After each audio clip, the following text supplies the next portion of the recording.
မင်္ဂလာပါရှင်အပတ်စဉ်စနေညသတင်းတင်ဆက်မှုအစီအစဉ်ကနေပြန်လည်ကြိုဆိုလိုက်ရပါတယ်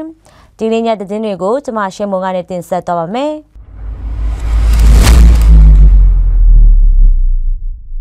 ရှမ်းမြောက်နံပါတ်2မြို့ကို TNLA တပ်ဖွဲ့တွေကအပြီးသက်သိမ်းပိုက်လိုက်တဲ့သတင်းရှမ်းပြည်နယ်မြောက်ပိုင်းကြောက်မဲခရိုင်နံပါတ်2မြို့မှာအခုတလော TNLA အဖွဲ့နဲ့စစ်ကောင်စီတပ်ဖွဲ့တွေနေ့တိုင်းနေ့ပါတိုက်ပွဲဖြစ်ပွားနေပြီးဒီဇင်ဘာ22ရက်နေ့မှာတော့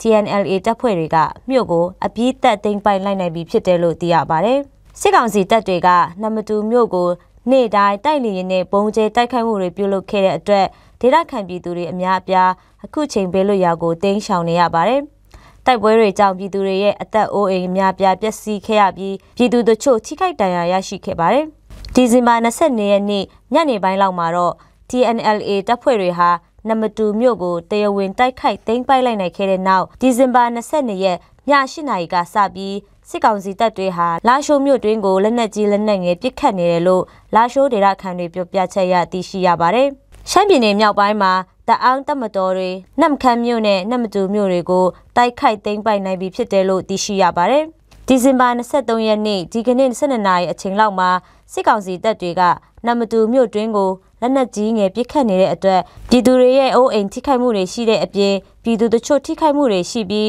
အခုချိန်မှာဆေးကူးတောက်မှုတွေခံယူနေတယ်လို့သိရှိရပါတယ်။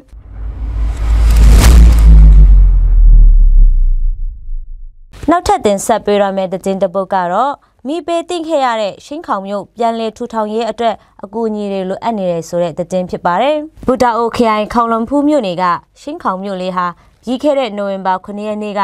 အိမ်ချေ63အိမ်မီးလောင်ကျွမ်းသွားခဲ့တာပါအခုချိန်ထိငွေရေးကြေးအခက်ခဲကြောင့်မိဘတင်ပြီးသားစုတွေအတွက်နေအိမ်တွေမဆောက်လုပ်နိုင်သေးဘူးလို့ရှင်းခေါင်ဒေသခံသူဦးကပြောပါတယ်ကုညီရေးအဖွဲ့အစည်းတွေကဆန်စီအဝတ်အထည်တွေလာရောက်လူတန်းတာရှိပြီးတရုတ်နေဆက်ဖက်ကလည်းကုညီမှုတချို့ရရှိတယ်လို့သိရပါတယ်ရှင်းခေါင်ဒေသခံတွေရဲ့ရှောက်ကောဘာကောတွေကိုဝယ်ယူသူမရှိသေးတာကြောင့်ငွေရေးကြေးအခက်ခဲလေးကြုံတွေ့နေရတယ်လို့ရှင်းခေါင်မြို့ခံတယောက်ကပြောပါတယ်မီးလောင်ရမှာဆုံးရှုံးသွားတဲ့ဗမာနာကမြန်မာငွေကျပ်သိန်း3000ကျော်ရှိတယ်လို့ရှင်းခေါင်ဒေသခံတဦးကဆိုပါတယ်မိဘတင်ပြည်သူတွေဟာမိသေးပါမသွားတဲ့ဆွေမျိုးတွေအိမ်ဖျားเจ้าနဲ့စာတင်เจ้าတွေမှာခိုလုံနေကြရပြီးအစားအသောက်ဆေးဝါးနဲ့အရန်အေးတဲ့ဒေသဖြစ်တဲ့အတွက်အနှွေးထည်တွေအရေးပေါ်လိုအပ်နေပြီးပြန်လည်ထူထောင်ရေးအတွက်အကူအညီတွေလိုအပ်နေတယ်လို့သိရပါတယ်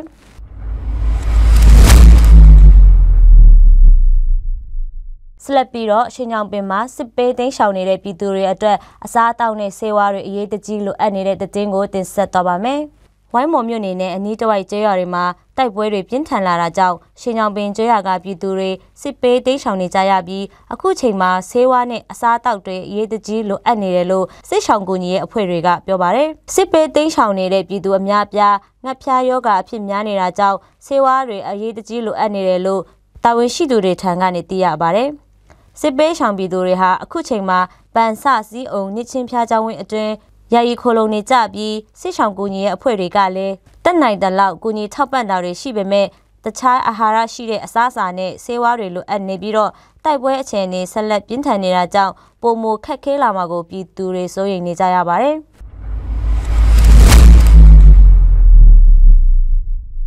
ဆက်လက်ပြီးတော့ဘူတာအိုမှာ KPF နဲ့ KPDF မိသားစုဝင်တွေခရစ်စမတ်ပွဲကျင်းပတဲ့တဲ့ကိုတင်ဆက်သွားပါမယ်။ဘူတာအိုခရိုင်မှာအခြေစိုက်ပြီးစစ်အာဏာရှင်အုပ်စုကိုလက်နက်ကင်တော်လှန်ကြတဲ့ခါကာဘိုပြည်သူ့ကာကွယ်ရေးတပ်ဖွဲ့ KPF နဲ့ KPDF တို့ပူးပေါင်းပြီးတော့ဒီဇင်ဘာ22ရက်နေ့မှာစုပေါင်းခရစ်စမတ်ပွဲပြုလုပ်ခဲ့တယ်လို့သိရပါတယ်။ခရစ်စမတ်ပွဲနေ့စကားလက်ဆောင်အနေနဲ့ဘူတာအိုအခြေစိုက်ပြည်သူ့စစ်အဖွဲ့တွေအနေနဲ့ပြည်သူနဲ့အတူပူးပေါင်းဖို့ဘူတာအိုပြည်သူ့ကာကွယ်ရေးတပ်ဖွဲ့ကအရာရှိတဦးကပြောပါတယ်။ဘူတာအိုမှာစစ်ကောင်စီရဲ့ထောက်တိုင်လုပ်နေသူတွေအနေနဲ့ပြည်သူလူထုနဲ့ပူးပေါင်းချိန်တန်ပါပြီးပြည်သူ့စစ်အဖွဲ့လည်းဆင်ခြင်ရမယ့်အချိန်ပါပြည်သူလူထုတရက်လုံးနဲ့အတူ KPTF, KPF တို့ကအာဏာရှင်တွေကိုတော်လှန်နေကြတာဖြစ်လို့အမြန်ဆုံးပူးပေါင်းကြပါလို့တိုက်တွန်းလိုတယ်လို့ဆိုပါတယ်။ခါကာဘိုပြည်သူ့ကာကွယ်ရေးတပ်ဖွဲ့ KPF ရဲ့စစ်ဗိုလ်တဦးကလည်း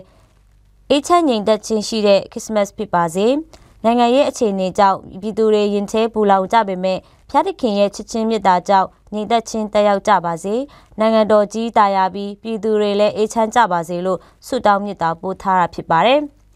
KPTF နဲ့ KPF တို့ဟာစစ်အာဏာရှင်အုပ်စုကိုပူတာအိုခရိုင်ကအပြေးတိုင်ချေမှုန်းပြီးစစ်မှန်တဲ့ Federal Democracy နိုင်ငံတော်ကြီးဖြစ်ပေါ်လာဖို့စ조사တိုက်ပွဲဝင်တဲ့လက်နက်ကင်တော်လှန်ရေးတပ်ဖွဲ့တွေဖြစ်တယ်လို့သိရပါတယ်။